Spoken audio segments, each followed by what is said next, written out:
I used to think my life was a quiet victory, a triumph of rebuilding. My name is Priya, and I'm 32 years old. I lived in Hollowbrook, a city that prided itself on its calm, tree-lined streets and friendly neighborhood feel. I ran a small, beloved bakery called Sweet Endings, a place where the scent of warm cinnamon and fresh bread filled the air. My days were predictable, comforting, and filled with the simple joy of creating something delicious for people. I had a small apartment above the bakery, a few close friends, and a routine that felt like a protective shell against the chaos of the world. On the surface, I was the picture of contentment, but beneath it, a part of me always felt like I was holding my breath, waiting for something I couldn't quite name. There was a shadow in my past, a dark whisper from 10 years ago that I had meticulously buried under layers of flour and sugar and forced smiles. I never spoke of it, not to anyone. It was the reason I chose Hollowbrook, a place far from my childhood home, a place where no one knew the scared 22-year-old girl I once was. My carefully constructed peace shattered on a Tuesday morning. It started with a subtle change in the local news. Not a big headline, but a small blurb, almost buried, about a cold case being reopened. It mentioned a string of disappearances from a decade ago, specifically in the district where I had lived as a college student. My hands began to shake as I wiped down the counter. Then came the local podcast, Hollowbrook Unsolved, which everyone seemed to be listening to. The host, a man with a chillingly calm voice, began detailing the shadow killer case. They talked about the victims, all young women, all with a distinctive calling card left behind a single pressed nightshade flower. My stomach churned. This wasn't just a cold case, this was my cold case. The one that had haunted my nightmares and driven me to this new life. I knew the shadow killer. Not personally, not face-to-face, but in a way that no one else did. I had been one of his intended victims, the one who got away. The details they were sharing, the small, almost imperceptible habits of the killer, were things I knew in my bones. And then, the true horror hit me. The podcast mentioned a new disappearance, mirroring the old pattern, right here in Hollowbrook. My past wasn't just being discussed, it was actively reaching out, threatening to drag me back into the terror I had barely escaped. My carefully built world felt like it was crumbling, exposing the raw, vulnerable girl underneath. I wasn't just unsatisfied, I was terrified.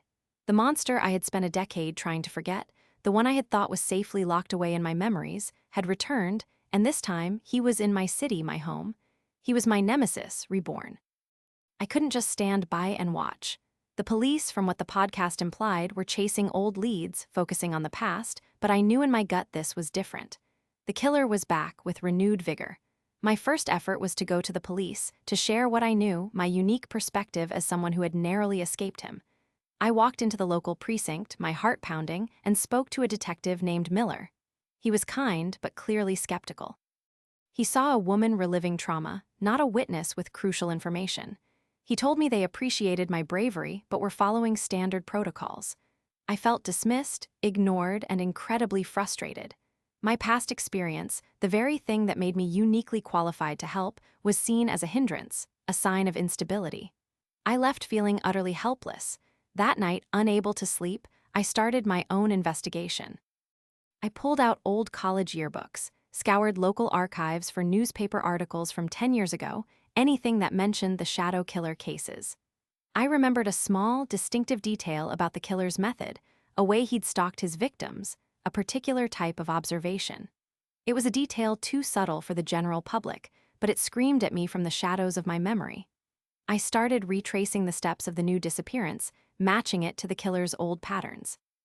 I walked the routes he used to take, the quiet, dimly lit pathways he favored. It was dangerous, reckless even, but I felt compelled. My obsession grew. I neglected the bakery, my friends, everything that had once brought me comfort. My friends started to notice, asking if I was all right, if the long hours were getting to me. I just smiled and brushed them off, knowing I couldn't explain the creeping dread that consumed me. My efforts soon drew unwanted attention. One evening, after following a hunch to a deserted park at dusk, I found a single nightshade flower placed deliberately on the bench I had been sitting on moments before. My blood ran cold. He knew I was looking. He was watching me. The game had changed from me hunting him to him hunting me once more. The stakes grew exponentially. I started receiving strange, anonymous messages online, seemingly innocent, but with subtle references to my past, to things only I and the killer would know. "Still baking sweet endings, Priya?" one message read. I felt like I was living inside a horror movie. My fear turned into a constant companion. Every shadow, every unexpected sound sent shivers down my spine. I started seeing him everywhere, in the faces of strangers, in the dark corners of the street. I was sleep-deprived, constantly on edge, my nerves frayed. The killer's audacity escalated. A few days later, a small fire broke out in the back alley behind my bakery, not enough to cause serious damage, but enough to spray graffiti on the brick wall, a crudely drawn nightshade flower. It was a clear message, a direct threat. The police again offered sympathy, but little else, attributing it to vandals. I knew better. He was toying with me, savoring my terror. My attempts to get help had not only failed, but had brought the monster directly to my doorstep. The worst blow came when my closest friend, Maya, who had tried to offer comfort and had even expressed concern about my recent erratic behavior, received an anonymous package. Inside was a dried nightshade flower, accompanied by a note that simply read, "Some people just can't let go of the past." Maya was shaken, calling me in a panic, wondering if it had anything to do with my stress. I knew it was meant to isolate me, to punish me for my interference, to make me responsible for the fear of those around me. I was certain that all was lost. He was too smart, too insidious, and I felt utterly alone, trapped in a web of his making. The world I had built was in ruins, and I was back to being that scared girl, only this time, there was no one left to protect.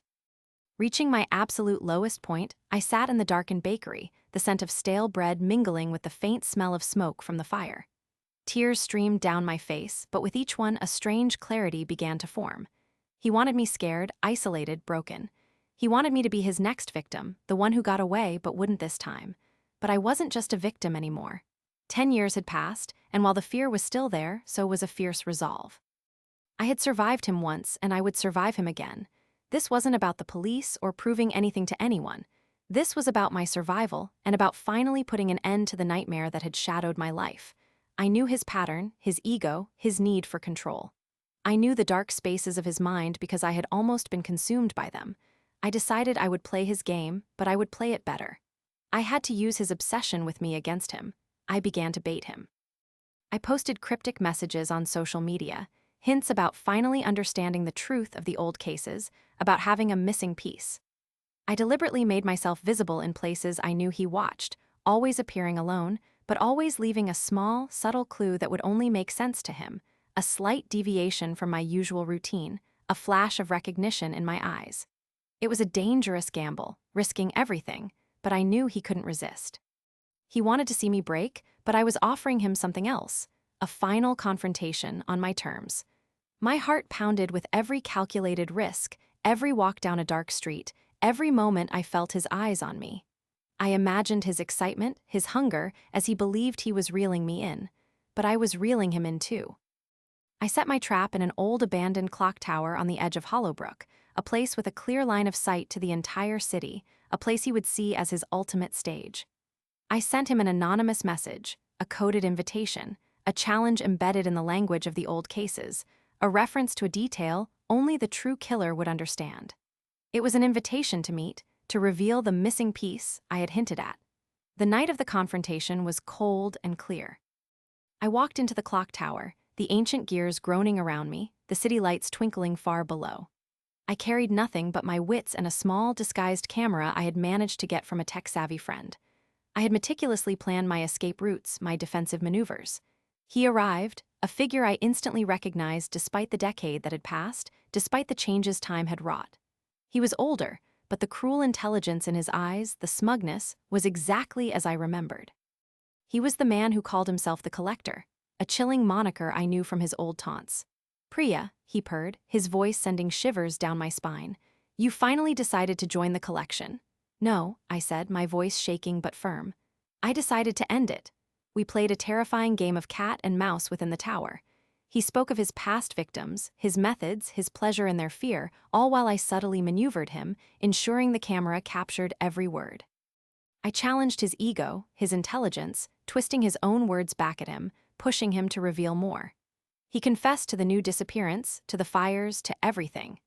As he moved in for the kill, believing he had finally cornered me, I activated a hidden alarm, timed to alert the police whom I had anonymously tipped off about a person of interest in the clock tower. Just as the sirens wailed in the distance, I revealed the camera. His face, once filled with predatory glee, contorted into a mask of pure shock and rage. He lunged, but I was ready. I used my knowledge of the tower's layout, bolting through a hidden passage I had discovered, emerging onto a lower level just as the police stormed in, cornering him amidst his own incriminating boasts. He was caught, exposed, his voice still echoing with his confessions. The consequences were profound. The shadow killer, whose real name turned out to be Arthur Finch, a seemingly innocuous history professor, was arrested and quickly convicted. The evidence from my camera, combined with my testimony and the re-examined cold case files, left no doubt. His reign of terror was over. The city of Hollowbrook breathed a collective sigh of relief, unaware of the personal war I had waged. I was rewarded not with public fanfare, but with a deep, personal fulfillment, a quiet strength I had never known. The weight I had carried for 10 years, the constant vigilance, the buried fear, finally lifted. My new normal in Hollowbrook was different. The bakery still thrived, but I was no longer just the quiet baker. I was a survivor, a fighter. I started teaching self-defense classes for women in the evenings, using my experience to empower others, to ensure no one else felt as helpless as I once did. I no longer feared the shadows. I walked through them with my head held high. I had healed not completely, but enough to live a full life, one not defined by trauma but by resilience. And in a final, poetic twist, a package arrived at my bakery a few months later. Inside, instead of a nightshade flower, was a single, beautiful sunflower, a symbol of hope and longevity.